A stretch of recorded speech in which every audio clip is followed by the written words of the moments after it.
Question of the day. What is your favorite video game franchise in which you collect things/monsters? Monster Hunter Stories 2 Wings of Ruin. One might be confused why I'm reviewing such a game. TreeckoBro, aren't you a Pokémon YouTuber that was converted into Animal Crossing-ism? Why yes, random viewer, I am! And that is the reason why Monster Hunter Stories 2 captivated me. For those of you who do not know, I actually really like Monster Hunter. I'm not going to pretend I've been with the franchise through thick and thin, but I played Monster Hunter World due to a recommendation from my friend Vincent+2, and wow! It blew me away! Definitely one of my favorite multiplayer experiences ever. And while I skipped out on the recent Monster Hunter Rise, something about this game interested me during the presentation at E3. Like, I know Nergigante, I know stuff from World, so I took the plunge and I liked it.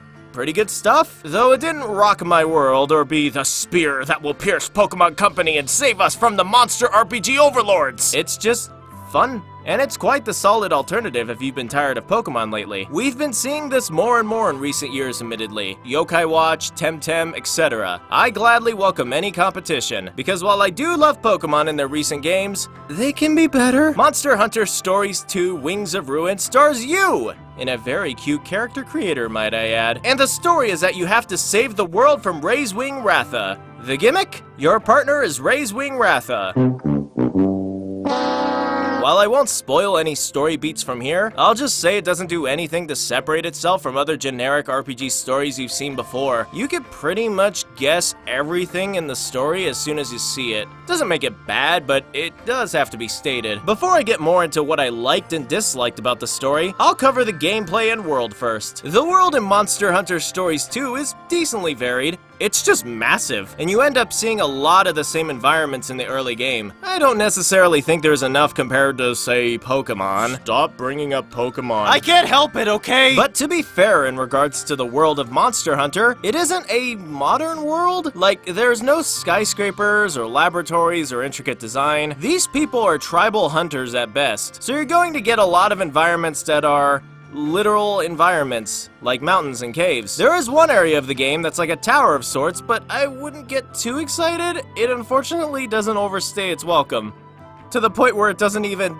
stay its welcome. For music, it's non-existent other than village areas. They get pretty good music, but for exploring, nada. Which I get why, because in the main Monster Hunter series, you usually get a fanfare to start, and then hunt in silence. The music kicking in when you get into a fight, so I can't really get upset at this, I think. As for the gameplay, it's pretty legit. So the basic premise of this game is that you are a monster rider, not hunter, but a rider, and what riders do is tame and train monsters, but not before killing their parents, of course. These monsters are called monsties, which is an interesting name for them. Monsties are essentially the Pokemon in this game. You collect them, level them up, search for more, try to get better genes, etc. It's a fun gameplay loop for sure, and it never feels like you're getting a monstie that is useless, quote unquote. Even if you have monsties that are not as good, you could still break them down to level up moves if another monstie you actually use has those moves. Not sure what happens to the monstie after that, they just sort of disappear, but it's called a ritual of some sort, so it has to be peaceful and not as horrific as it sounds, right? What I like about this game is that you essentially try to get the best monstie genes that you can. For example, if you get a basic egg, it's not going to be able to grow to its fullest potential, but if you get a rare egg, it can. And the best part is if you grew attached to a certain monstie with bad genes, you can fix them, albeit with an expensive in-game stimulant system. However, I do recommend just trying to find a replacement, because the grinding in this game is done excellently. Essentially, it does the EXP share system from Pokemon, where your entire party levels up, but it also has a catch-up system, so even if you're level 40, it will only take a couple of battles before your new level 1 monstie is actually able to fight alongside you. I love this, because it encourages trying out whatever you want to try out. Also, if you're leagues above the monsters you're fighting, just auto-finish by holding down both triggers. You one-shot them and get your mediocre XP. As for the battle system, I really like it. So it's not as complicated as Pokemon per se, but it does reward clever play, while also being pretty simple to get into. To explain, it's essentially a rock, paper, scissors situation. You pick rock and the monster picks scissors, and then you beat the monster in the head-to-head. But there is way more than just rock, paper, scissors here. For one, if you beat a monster in head-to-head, you still take damage, just very little. Also, a monster will not always target you. They might target your partner, or your monstie. They can also mix it up as well, usually when they get angry, which they do a lot. And the thing is, just like the enemy monster, your monstie only has a certain pattern of moves that they can use. This can of course change by altering them with builds, but they are a wild animal just like the monster you're fighting. Your partners usually come in the same pair as well, so their attacks vary while their monsties also stick to their patterns. And by the way, your teammates actually let you know what moves they are going to use, such as if they'll heal you or when they're going to use their kinship skill. Like I said, there's a lot more to the system than just surface level.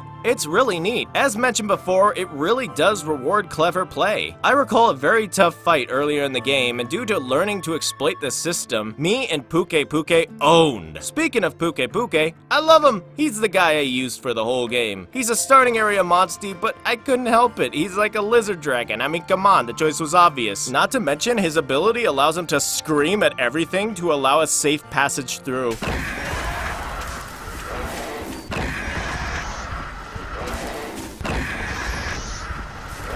You have done well, Puke. Speaking of abilities, they serve as the game's HM moves. This is how we've been wanting HM moves to be handled in Pokemon for years. I mean, kinda. They sort of fixed it in Sun and Moon, but I'm still just gonna pretend the problem has existed and will continue to exist.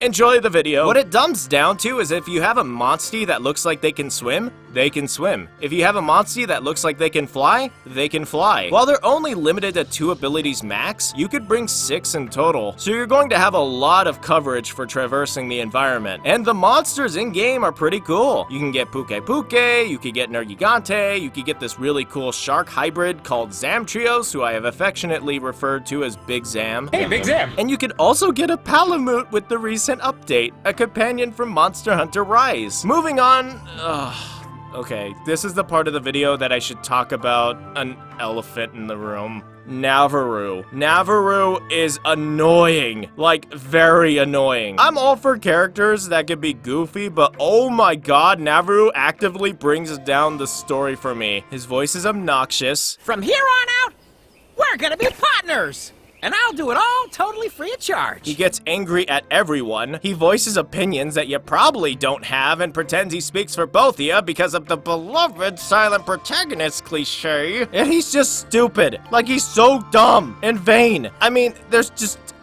so much wrong here. Capcom isn't a stranger to creating annoying companions. I mean, just look at the Handler from Monster Hunter World. But good god, the Handler is like Ellie from Last of Us compared to Navaru. I'm not even kidding when I say that if I did give this game a number rating, the final score would be -1 just because of Navaru. He is that bad. Well, I guess since I'm on the path of ranting, I might as well do it about the story. I don't hate it, like I said. Not like Navaru anyway. I just wish the story in Monster Hunter Stories was better. I think the main thing that brings down the plot for me is Ratha, your partner Rathalos. Essentially, it appears in nearly every cutscene and serves as your default partner. Now, this doesn't sound too bad, but the way the plot conveys your friendship with the Rathalos is very closed-minded. The story absolutely depends that you care for it for the narrative to work. So if you don't, it won't work. And I didn't care for Ratha. I didn't get to name it, I had other monsties I preferred over it, and the game constantly shoved it down my throat that it was the best monstie ever and your best friend. I mean, who even is Puke compared to Rathalos? Funny enough, Pokemon delivers this narrative far better. Other than He Who Shall Not Be Named, Pokemon is all about you choosing your partners. If you want your best friend to be that Pidgey you found on Route 1,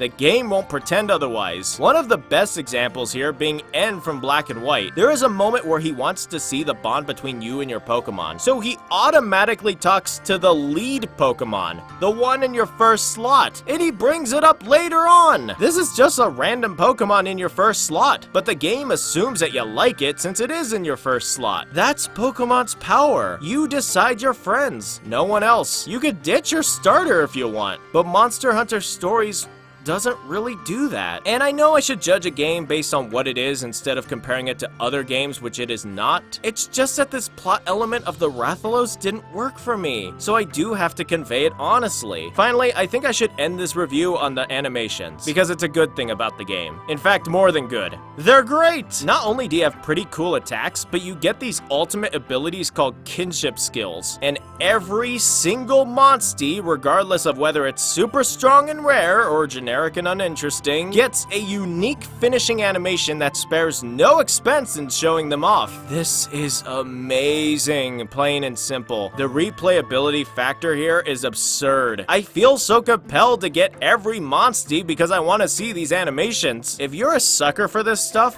it doesn't disappoint. It's probably my favorite part of the game, honestly. Not to mention, your partners also get unique animations, so you can combo animations together. It's out of control. It's too much. That love and care Capcom is known for is certainly in effect here. In closing, Monster Hunter Stories 2 Wings of Ruin is pretty good, especially if you're a Monster Hunter fan. If you've been looking for an alternative to Pokemon, it might work, though the appeal of monsters versus Pokemon is very different. I'd say get it if you're really in love with Pokemon's turn-based system, because it does pretty good at playing with that gameplay style, and having stuff like online co-op makes the experience ultimately a pleasure. But if you want to get this game for a story involving monster hunters, well, you might want to try to read a book instead. There's no Monster Hunter book. Sure there is.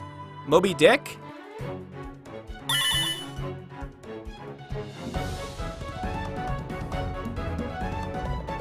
Special thanks to my top tier patrons: Bumblebutt, Treecko Simp, Liddy Kitty, Terror XD, and Nancy.